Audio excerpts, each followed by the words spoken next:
నమస్కారం. నేను మీ పని Bhaskar, Dilsukh Nagar, Hyderabad. Welcome to Pasumarthi Jyothishyalayam. Please do subscribe my channel for more videos. Video నచ్చినట్టయితే లైక్ చేయండి.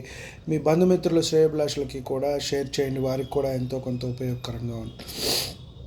మనము కొన్ని అనారోగ్యాల గురించి కూడా తెలుసుకుంటూ వస్తున్నాం. వైద్యపరమైన అంశాలు కూడా తెలుసుకుంటూ వస్తున్నాం.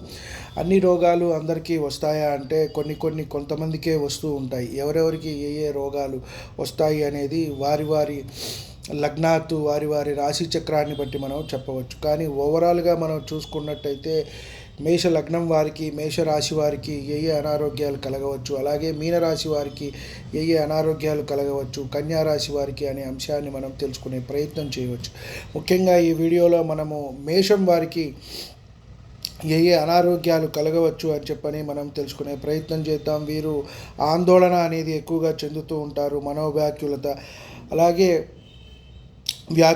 మనోవ్యాకులత అంటే మనసుకు సంబంధించినవి ఎక్కువగా ఇబ్బందులు, చర్మ కేశ సంబంధ వ్యాధులు, అలాగే వీరికి గజ్జి, తామర, సొరియాసిస్ ఇలాంటి వ్యాధులు కూడా వస్తూ ఉంటాయి.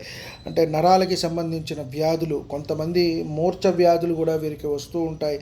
ఈ రాసుల్లో లగ్నాల్లో జన్మించిన వారికి స్త్రీలలో అయితే జననాంగ సమస్యలు, లైంగిక సమస్యలు కూడా వచ్చే అవకాశం ఉంటుంది. హార్మోన్స్ ప్రాబ్లం అనేది ఉంటుంది. మధుమేహము, థైరాయిడ్ సమస్యలు కూడా వచ్చే అవకాశం ఉంటుంది.